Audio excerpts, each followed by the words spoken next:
지금 이 시각 여러분들이 주목하는 뉴스 만나보겠습니다. 네, 춥다는 말이 절로 나오는 날씨입니다. 오늘 아침 체감온도가 영하 15도 안팎을 보이는 등 올겨울 들어 날이 가장 추웠습니다. 칼바람의 체감온도는 실제 기온보다 5에서 10도 이상 더 떨어졌는데요. 내일 중부지방을 중심으로 곳곳에 눈이 내리면 더욱더 강력한 한파가 찾아올 거란 예보입니다. 김동혁 기자입니다. 서울의 체감온도 영하 19.7도, 북극안개가 도심을 얼렸습니다. 두꺼운 패딩에 모자와 장갑으로 중무장을 했지만 버스를 기다리는 시간은 평소보다 더 길게 느껴집니다.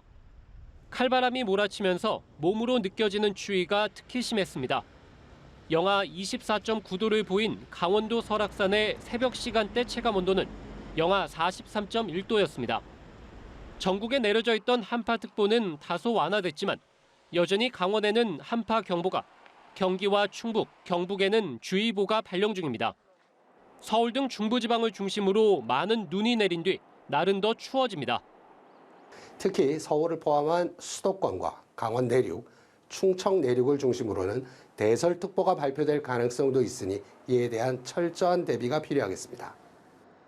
예상 적설은 경기 동부와 강원, 충북에 10cm 이상, 서울 등 수도권과 충남 1에서 5cm입니다. 영하권의 추위로 눈이 내리는 족족 쌓일 것으로 보여 보행과 운전 시 미끄럼 사고에 주의가 필요합니다. 눈이 그치고 나면 주말에 더 강한 한기가 북쪽에서 내려옵니다. 일요일 서울의 아침 기온이 영하 12도 안팎으로 떨어지는 등 올겨울 들어 가장 강한 한파가 예상됩니다. 기상청은 장기간 한파가 이어지는 만큼 동상과 저체온증과 같은 한랭질환에 걸리지 않도록 보온에 신경 써달라고 당부했습니다. 연합뉴스TV 김동혁입니다. 서해 공무원 피격 사건에서 첩보를 삭제하라 지시했다는 의혹을 받는 박지원 전 국가정보원장이 오늘 검찰에 출석했습니다. 서훈 전 안보실장 기소 후 윗선 수사가 이어지는 가운데 숨진 이대준 씨 유족은 문재인 전 대통령을 직무유기와 허위 공문서 작성 등의 혐의로 검찰에 고소했습니다. 장효인 기자입니다. 서해 피격 의혹의 핵심 피해자 박지원 전 국가정보원장이 검찰에 출석했습니다. 저는 문재인 대통령이나 서훈 실장으로부터 어떠한 삭제 지시도 받지 않았고 또 제가 원장으로서 우리 국정원 직원들에게 무엇도 삭제하라는 지시를 하지 않았습니다. 숨진 이대준 씨가 자진월북했다고 판단한 건 성급하지 않았냐는 질문엔 분석관의 분석을 절대적으로 신임한다고 답했습니다. 박 전 원장은 사건을 은폐할 목적으로 첩보 보고서 등을 무단 삭제한 혐의로 지난 7월 국정원에 의해 고발됐습니다.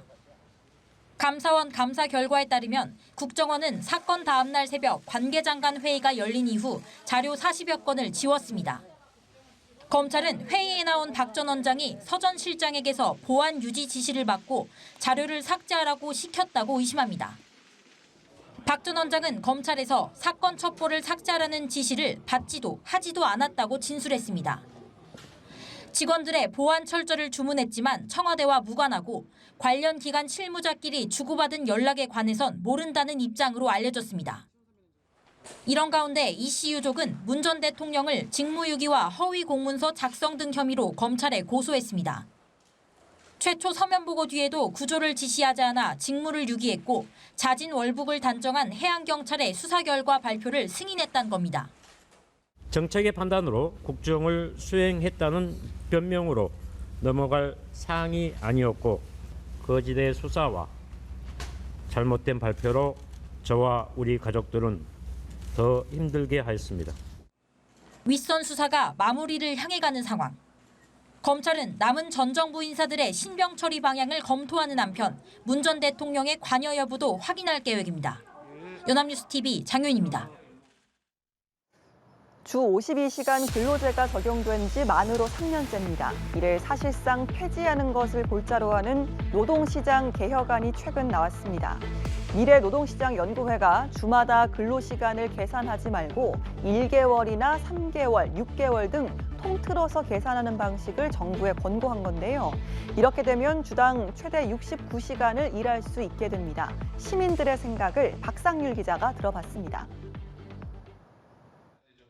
노동 관련 전문가 기구인 미래노동시장연구회는 주 52시간 근로제 관리 단위를 최대 1년으로 늘리는 안을 정부에 권고했습니다. 한 주마다 근로시간을 계산하지 말고 1개월이나 3개월, 6개월 등 통틀어서 계산하는 겁니다. 이렇게 되면 주당 최대 69시간을 일할 수 있게 됩니다. 주 5일 근무 기준 하루 14시간 노동을 하는 셈입니다. 요즘 말하는 워라밸 있지 않습니까? 그게 조금 깨지기 마련인데 그게 만약에 계속 지속되면은 지금 저희 세대뿐만 아니라 뒷세대 분들도 많이 힘들어지겠죠.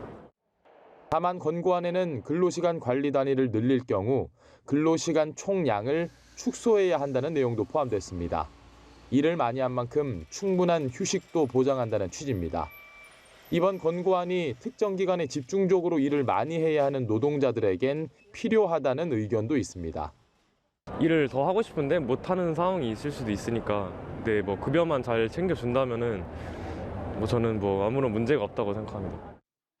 연구회의 권고 내용과는 별개로 이번 논의 과정이 주 52시간제의 본질을 외면하고 있다는 우려도 적지 않습니다. 주 52시간을 했던 그 취지가 좀 노동자를 위해서 노동자의 근무 환경을 지키고자 설정했던 건데 그거에 대한 설명이 좀 정부에서 좀 빈약한 것 같아서. 실제로 연구회 구성원 12명은 모두 대학 교수로 이뤄졌고 노동계 인사는 포함되지 않았습니다. 정부는 이른 시일 내에 권고안을 토대로 한 최종 방침을 밝힐 예정입니다. 연합뉴스 TV 박상률입니다. 가상화폐 거래소 FTX의 창업자인 샘 뱅크먼 프리드가 바하마에서 체포됐습니다. 그에게 적용된 혐의는 형법상 사기 등 8가지로 공소 사실이 모두 인정되면 최대 115년형을 받을 수 있습니다. 미국 검찰과 금융당국은 그가 투자자들로부터 2조 원대의 투자금을 빼돌려 바하마에 수천억 원 규모의 부동산을 사들였다고 보고 일제히 법적 조치에 나섰습니다. 김태종 특파원입니다. 뉴욕 남부연방지방검찰청은 현지 시간 13일 뱅크먼 프리드를 기소했다고 밝혔습니다. 적용된 혐의는 형법상 사기 등 8가지입니다. 공소사실이 모두 인정되면 최대 115년형을 받을 수 있습니다. 공소장에 따르면 뱅크먼 프리드는 2019년부터 FTX 고객과 투자자들을 속이는 음모를 꾸민 뒤 고객 돈을 가상화폐 헤지펀드 계열사인 알라메다 리서치로 빼돌려 이 회사의 채무와 지출을 갚은 혐의를 받고 있습니다. 바하마에서 호화 부동산을 사들이고 정치인들에게 거액의 기부금을 내는 데에도 고객과 투자자들의 돈을 함부로 사용했습니다. 바하마 당국이 파악한 부동산은 35곳, 우리 돈 약 3,300억 원어치에 달합니다. 또 바이든 대통령을 비롯해 민주당과 진보소년 정치인들에게 정치자금을 기부하고 공화당에도 적지 않은 돈을 뿌린 것으로 전해졌습니다. And all of this dirty money was used in service of Bankman-Fried's desire to buy bipartisan influence. 미 증권거래위원회도 사기 행각을 저지른 혐의로 민사소송을 제기했습니다. 소장에 따르면 뱅크먼 프리드가 2019년 5월부터 FTX 주식 투자자들로부터 조달한 자금은 18억 달러, 우리 돈 약 2조 3천억 원에 이릅니다. 미 정부가 조만간 바하마 정부에 범죄인 인도를 요청할 예정인 가운데 뱅크먼 프리드는 이에 대한 법적 다툼을 예고했습니다. 샌프란시스코에서 연합뉴스 김태종입니다. 축구의 신 아르헨티나의 메시가 꿈에 그리던 월드컵 우승에 한 발 더 다가섰습니다. 한 골 도움 1개를 기록한 메시의 활약에 아르헨티나가 크로아티아를 꺾고 결승행을 확정지었는데요. 사실상 라스트 댄스로 유종의 미를 거두려는 메시가 월드컵을 들어올릴지 전 세계가 주목하고 있습니다. 이 소식은 김종성 기자가 전합니다. 팽팽하게 맞서며 좀처럼 포문을 열지 못하던 아르헨티나와 크로아티아. 균형은 전반 34분에 깨졌습니다. 아르헨티나의 영건 알바레스가 크로아티아의 수문장 리바코비치의 파울을 이끌어냈고 페널티킥 키커로 나선 메시가 골문 구석으로 강하게 공을 때려 선제골을 뽑았습니다. 대회 5호 골로 아직 한 경기를 덜 치른 프랑스의 음바페와 득점 공동 1위로 올라선 메시는 월드컵 통산 골 기록도 역대 6위인 11골로 늘렸습니다. 기세가 오른 아르헨티나는 전반 39분 메시가 넣은 PK 선제골을 만들어낸 알바레스가 메시 못지않은 집중력으로 달아나는 골을 넣었고, 후반 24분 메시가 크로아티아의 측면을 허문 뒤 중앙으로 건넨 공을 알바레스가 정확하게 마무리하며 아르헨티나의 3대0 승리를 확정했습니다. 크로아티아의 에이스 모드리치는 공수 밸런스를 조율하며 안간힘을 썼지만 사실상 마지막이 될 수 있는 이번 월드컵의 여정을 3, 4위전에서 끝내게 됐습니다.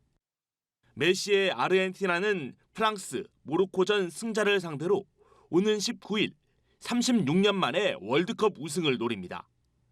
연합뉴스TV 김종성입니다.